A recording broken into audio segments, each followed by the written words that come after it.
sur la Nationwide Television, mesdames, mesdemoiselles, messieurs.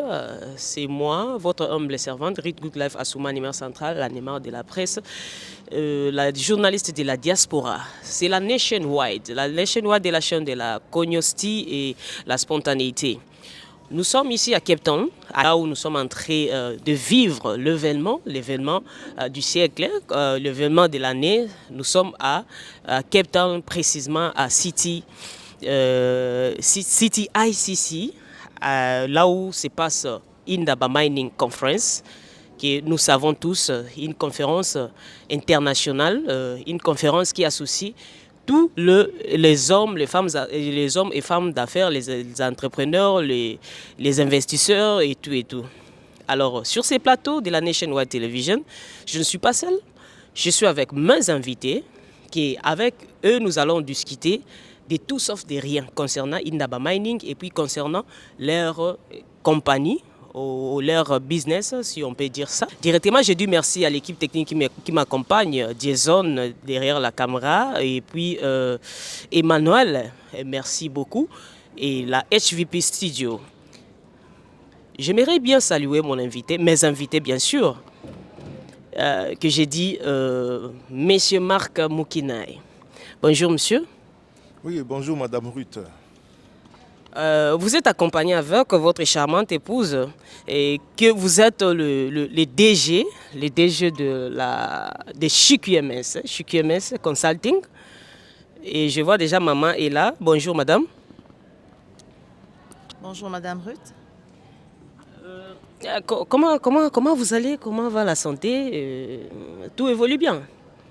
Oui, Madame Ruth, merci pour la question. Nous portons tous bien. Nous portons tous bien et tout évolue bien. Nous sommes à Indaba, chez nous ici à Cape Town. Tout évolue bien jusque-là. Indaba Mining. Vous êtes ici comme des DG de ChiQMS. Et comment va la santé de ChiQMS d'abord? Bon, ChiQMS se porte très bien. ChiQMS se porte bien. C'est la quatrième fois que nous participons à Indaba Mining. Nous nous portons bien. Vous avez bien dit que c'est la quatrième fois que vous participez. Comparez maintenant les previous years, les années passées, et comparez avec cette année. Comment est-ce que vous voyez? Il y a une évolution, il y a un changement, il y a quelque chose que vous avez bénéficié par rapport à ChiQMS, ici à Indaba Mining? Oui, exactement, il y a beaucoup. Selon les années, nous avions eu à changer les intérêts de part et d'autre. Et nous avions un tout nouvel agenda cette année qui n'est pas aussi chargé que 2023 ainsi que 2022. L'agenda était beaucoup plus relax du point de vue que nous avions eu à suivre certains intérêts. Bon, et c'est ça, nous l'avions fait et les résultats sont là. Étant que ChiQMS Consulting, quels sont les services, les spécifiques services que vous offrez? Votre spécialité par rapport au ChiQMS, quels sont les services que vous donnez? Bon, en ce qui concerne ChiQMS, eh bien, nous pouvons dire que nous sommes multidisciplinaires. Et multidisciplinaire, c'est qui est parti sur plusieurs années, selon les circonstances.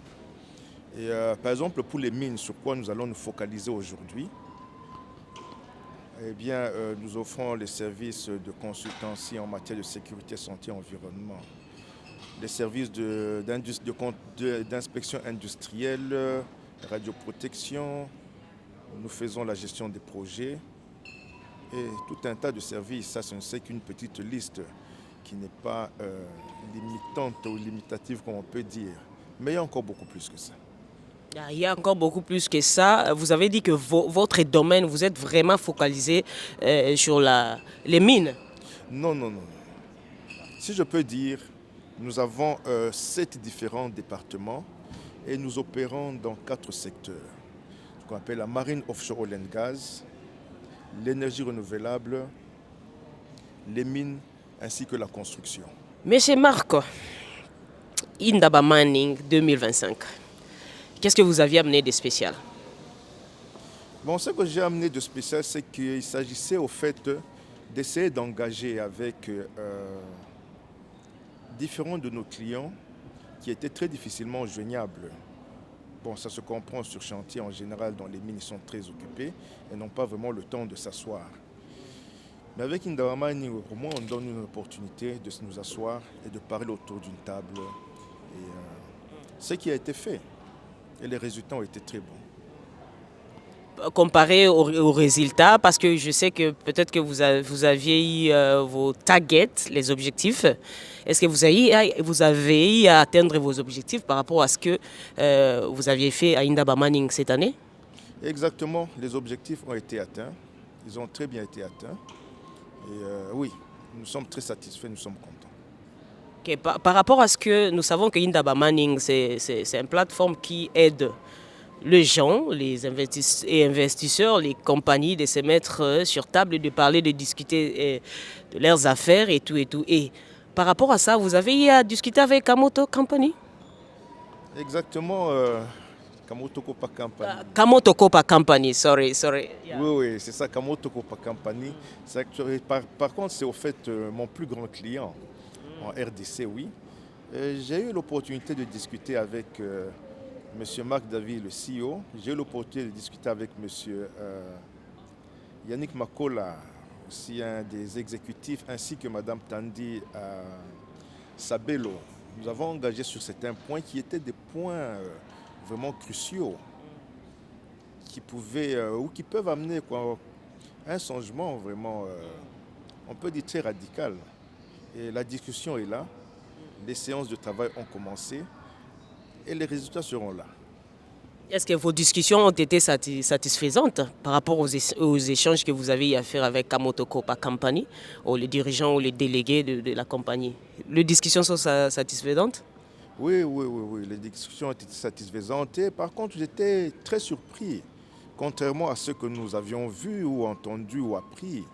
J'ai trouvé des gens qui étaient vraiment ouverts au dialogue, des gens qui savaient ce qu'ils faisaient. Donc, KCC a eu une équipe très professionnelle. J'étais surpris. Les échanges ont été vraiment très fructueux et les séances de travail ont commencé. Nous aurons le temps d'échanger encore avec eux plus. Parce que nous savons qu'ici, il y avait plusieurs compagnies qui ont représenté les Congos. Et par hasard, après avoir visité les KCC, parce que moi, je faisais le tour, les stands, j'ai regardé partout. Après avoir visité KCC, est-ce que vous avez eu à passer sur ARSP aussi? Oui, exactement. Nous étions avec nos partenaires de l'ARSP. Oui, nous étions là, nous avons participé à leur présentation et bon, ils nous ont dit ce qu'ils avaient à dire et nous avons entendu. Il nous a été donné l'opportunité de poser des questions à ce que nous avons fait. Bon, ils ont répondu. Les délégués, tous les délégués, tout le monde que vous avez eu à échanger avec eux à l'ARSP, est-ce que vous avez eu ce que vous cherchez comme réponse par rapport à vos questions? Malheureusement, non. Non. Et pourquoi ça? Bon, moi, ce que je peux dire, qu'il y a un peu trop d'extravagance dans l'ARSP. Il y a de l'extravagance, les gens ne font pas ce qui doit être fait. Le leadership est questionnable, le leadership est... il s'en va discutable, si vous voulez qu'on dise ça. C'est au fait ça. Donc la manière dont vous avez eu à échanger avec eux, vous avez vite compris qu'il n'y a pas de succès par rapport à leurs réponses. Et maintenant, j'ai eu aussi à participer à quelques sessions c'était questions-réponses, l'exposé plutôt du DG Miguel Katemba, oui. Et j'ai eu aussi le temps de participer à ce qu'il faisait comme un exposé et puis des questions. Il avait aussi demandé qu'on pose un peu de questions par rapport à ça. Et maintenant, toutes les questions qui ont été posées dans la salle, est-ce qu'il a répondu à toutes les questions par rapport aux questions? Non. Miguel n'a pas répondu à ma question ou à mes questions. Ça, c'était vraiment très décevant parce que vous savez, si nous essayons de voir, d'abord, il m'a pris à peu près une année ou 2 ans. J'ai essayé d'échanger avec la ceinture de Miguel en question et S'il est totalement inaccessible, non seulement si on arrive dans une réunion où nous étions là, il nous fait sa présentation, je ne sais pas comment vous allez appeler ça, une dissertation ou une présentation, ou je ne sais pas comme ça, de deux. Il ne répond pas à la question. Et vous savez, Miguel, c'est un manipulateur sophistiqué. Il manipule les contracteurs, il manipule les clients, il manipule les investisseurs et rien n'est fait. Je vous donne par exemple, il ne répond pas à une question qui est aussi cruciale. Une question qui est relative à la fraude, la corruption et la maladministration. Ce sont ça même les éléments. Aujourd'hui, nous avons un sérieux problème à l'Est. Et tout le monde parle de l'infiltration. Parmi ces éléments dans une administration, c'est ça même qui favorise l'infiltration. Ce sont des histoires qu'on doit prendre au sérieux et des histoires qu'on doit vraiment considérer. Et je savais où j'allais avec la question. Non seulement ça, point numéro 2, j'ai essayé de poser une deuxième question. Vous pouviez voir les images. On m'a arraché le micro, on m'a coupé. Alors, de ce côté-là, je n'étais pas du tout satisfait de ça et je crois qu'on doit essayer de sérieusement revoir la manière d'opérer et être beaucoup plus ouvert si on fait ça. Et maintenant, vous voulez est-ce que M. Miguel réponde à vos questions ou encore votre question par rapport à ce que vous pensez ou par rapport à ce qui se présente sur table, sur le field? Je veux qu'il réponde. Ça, en fait, ici, ça ne me concerne pas moi. Nous voyons un intérêt collectif d'une entité et une organisation qui rend certains services et qui a certains devoirs et obligations. C'est ça. Alors s'il doit répondre, ça doit aller en l'avantage du peuple congolais, de nous les sous-contracteurs congolais. Par exemple, la question que j'ai posée, eh bien, les gens souffrent, les sous-contracteurs souffrent, ils sont torturés, ils sont matraqués par son administration.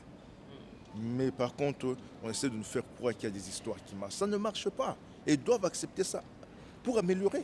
Peut-être qu'ils se disent qu'on est bien, nous avons travaillé, on a mieux fait que l'autre, c'est ça la chanson qu'ils ont. Mais il y a un certain standard minimum qui doit être observé pour accepter que c'est bien viable comme service qu'ils nous offrent. Quand je préparais cette émission, je essayais un peu de checker votre profil. Je puis constater que vous êtes parmi les gens qui luttent contre la corruption, la maladministration et la fraude au niveau de toutes les sociétés des mines, si on peut dire ça, ou soit surtout ce domaine. Et maintenant, par rapport aux luttes que vous êtes en train de faire, ça marche avec succès ou c'est quelque chose qui va vous prendre beaucoup de temps pour lutter ça? Parce qu'il y a beaucoup de choses que vous déplorez par rapport aux sociétés minières. Et maintenant, vous êtes sûr que vous allez réussir avec votre lutte? Mais bien sûr, on ne pourra que réussir avec cette lutte parce que la fraude, la corruption et la maladministration est vraiment très très destructif. Peut-être pas pour les grands, pour les tout petits. Et les gens pleurent, si on se retrouve dans un chaos dans lequel nous sommes. C'est parce que les gens, certains peuples congolais, certains individus congolais ont embrassé cela comme étant mode de vie. Ont embrassé cela et ils cautionnent même ça. C'est au fait de ça. Alors, elle est très, très destructive. Aujourd'hui, on pleure très fort à l'Est. On pleure pour l'infiltration. On pleure pour tout ça. Pourquoi? Des gens fraudent des diplômes. Des gens fraudent et marchandent tout. Ils marchandent les positions. Des généraux sont marchandés. Des militaires sont marchandés. Et donc, quoi, nous sommes dans un monde chaotique. C'est ça, ça commence par ça. Si vous essayez de voir dans certains de mes rapports, parmi les éléments qui ont un impact négatif sur la fraude, il y a l'impact sécuritaire. Parce qu'en fin de compte, la fraude, la corruption et la maladministration amènent le terrorisme. Okay. Ça facilite les terroristes à être financés. Ça, c'est simple et clair. Parce qu'il y a intégrité et honnêteté. Nous n'aurons pas ce problème-là si on fait ça. Et maintenant, vous pensez que les gens n'attendent pas votre voix par rapport à la liste que vous êtes en train de faire? Quelles sont les démarches maintenant que vous allez mettre sur table pour que ce que vous déplorez dans la société minière de la RDC soit exposé. Tout ce qui se passe comme fraude et maladministration et tout, la démarche que vous êtes en train d'effectuer, est-ce qu'il y a des stratégies que vous allez mettre en place pour qu'un jour, les gens se mettent quelque part? Ok, si on se retrouve aujourd'hui, c'est grâce à M. Marc Moukina qui avait lutté contre ces systèmes. Quelles sont les stratégies? Oui, il y a des stratégies et j'ai d'ailleurs déjà commencé à travailler sur ça. Nous allons encore attaquer un tout petit peu nos amis de l'ARSP. Prenez une institution comme l'ARSP. Si vous essayez de voir, il n'y est nulle part mentionné ce qu'un individu pourrait faire si on lui demande de payer une corruption ou bien de se comporter d'une manière anormale. Dans leur website, il n'y a pas de business éthique. Il n'est nulle part mentionné business éthique ou bien fraud awareness dans leur website. En attendant, ils disent qu'ils ont un système qui fonctionne. En attendant, ils disent qu'ils ont fait venir des experts. Quels experts? Nous sommes là, on ne voit absolument rien. C'est vrai, ils font venir les Nigérians, ou c'est pas comme on nous a rencontrés dans l'exposé en question. Mais pourquoi est-ce qu'ils n'ont pas considéré des Congolais comme nous? Nous sommes Congolais de père et de mère, comme je dis.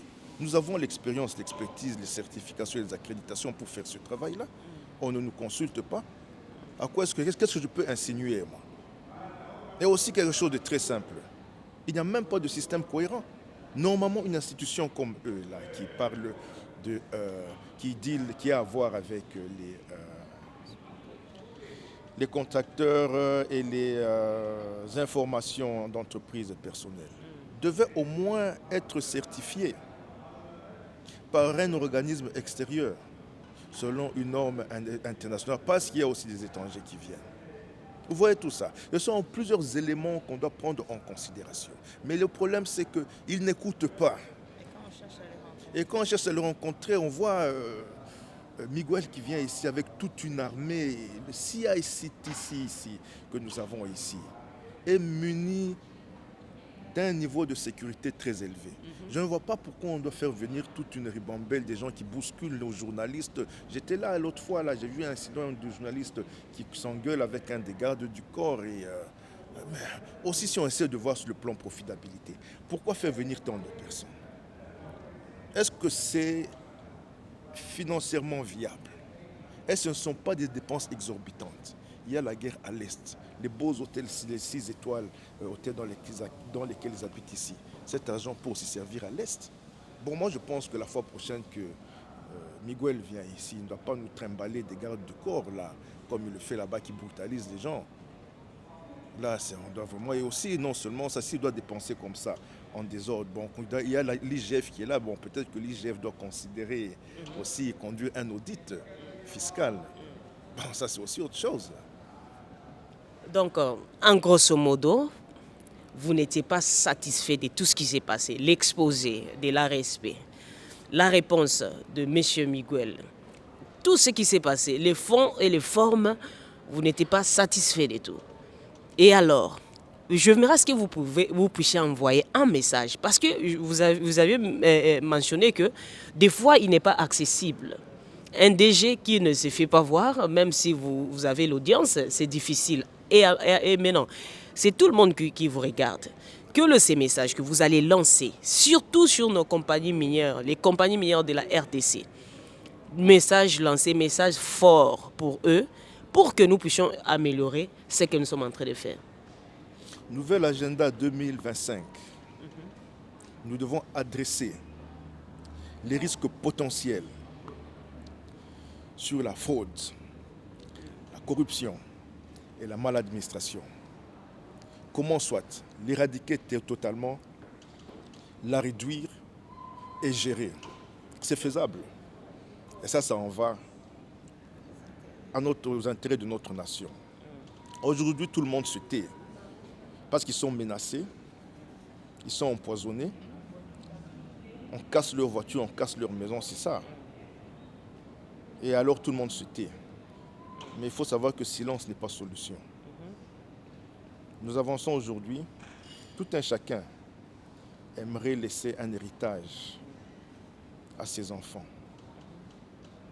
Et quel héritage est-ce que nous laissons? Silence que nous gardons aujourd'hui se transformera demain en trahison. Que les gens se lèvent, qu'ils se mettent ensemble pour essayer de résoudre ce grand problème. Merci beaucoup, le message est envoyé. Nous clôturons cette partie, la première partie de cette émission. Nous allons directement à la deuxième partie qui concerne la guerre de l'Est. Je sais que vous êtes un Congolais, vous êtes fils du pays, vous avez bien dit que vous êtes de père et de mère. Qu'en dites-vous à la guerre de Goma?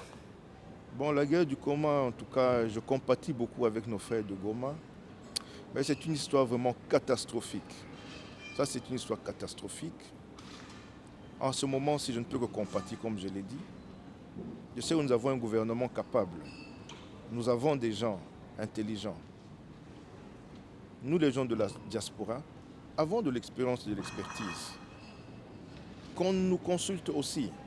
Nous voudrons amener le petit apport que nous avons, afin que nous puissions préserver tout ce que nous avons, qui est notre beau pays, le Congo.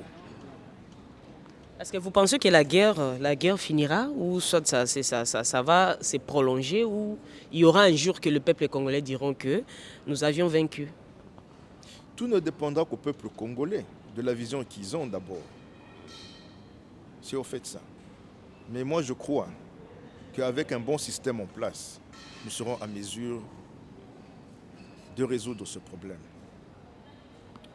Déjà là, nous compatissons avec nos frères des Goma, ceux qui sont à l'est de la République démocratique du Congo. Nous sommes ensemble avec vous et nous vous souhaitons que tout ira bien. Nous vous supportons partout et nous sommes ensemble parce que étant que Congolais, Balobaka, Musapi Morosoki Ezoki, Makila, Ezorana Misapi Misusu. Donc votre douleur, c'est notre douleur. Et j'aimerais rapidement poser la question à Madame Belinda par rapport à la guerre de l'Est. Vous êtes une femme.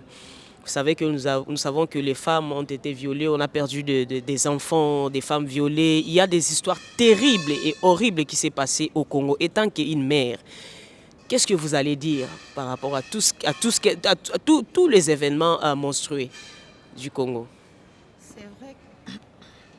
C'est vrai que c'est pas facile en tant que mère, entendre et voir tout ce qui se passe sans solution. Et se sentir incapable de venir en aide, ça fait quand même mal. Tout ce que je demanderais, nous sommes compatissants avec eux, que nous puissions prêter main forte. Et nous pensons que notre gouvernement, comme M. mon mari l'a dit, ils ont la capacité. On a besoin d'un peu plus de, comment je veux dire, un peu plus de cœur dans ce que nous faisons pour apporter une solution.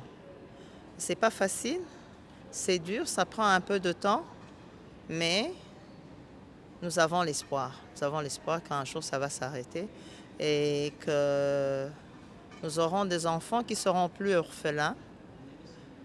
Nous aurons des familles qui ne seront plus dispersées. C'est un peu ça, c'est un peu ça. Les frères qui sont à Goma ont besoin de notre soutien. Ils se sentent délaissés. Même si on ne sait pas les atteindre, on sent qu'ils se sentent délaissés. Nous avons vu des images. On peut dire qu'il y a eu des images trafiquées, mais il y a une certaine réalité. Alors, nous sommes de cœur avec vous. Nous prions le Seigneur que notre gouvernement trouve des solutions. Mais n'attendons pas plus longtemps. La gangrène, quand elle est profonde, on finit par amputer la jambe. Alors, prenons soin de notre pays, de notre province, et nous aurons un Congo meilleur, un Congo d'autrefois, un Congo que nous souhaitons voir avec plein de joie, de gaieté, parce que nous sentons la tristesse. Nous devons faire face à ça et donner le meilleur de nous et que la paix règne de nouveau dans notre pays.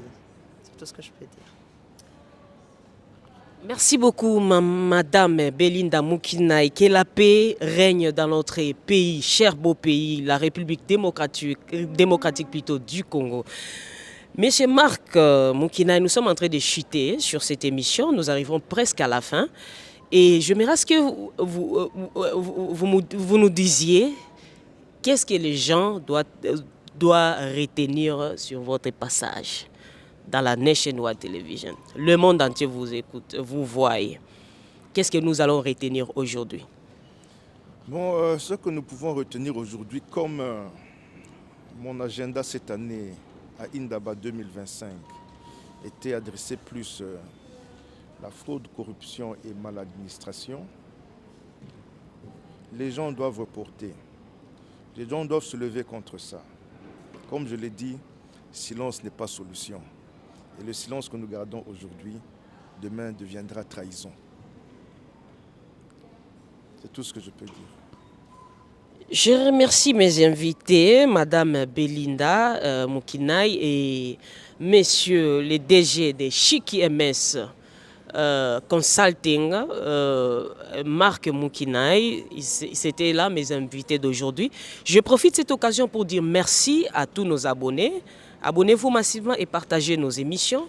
Je dis encore merci à tous nos sponsors, tous ceux qui nous sponsorisent, qui nous soutiennent. Là où vous êtes, je vous remercie. Je dis merci à celui qu'on appelle Madame Judith Kaba, Moteme Aguchi Pamala. Je dis merci aussi à celle qu'on appelle Sandra Kouli. Je dis merci à Champion Big Fire qui est le parrain de la Nationwide Television. Je dis aussi merci beaucoup à tout le monde. Et cette équipe qui m'a accompagné aujourd'hui, mon assistante qui s'appelle Tegra Muzembe, c'est elle qui m'a accompagné tout au long de cette marche de Indaba Mining. On a fait 4 jours.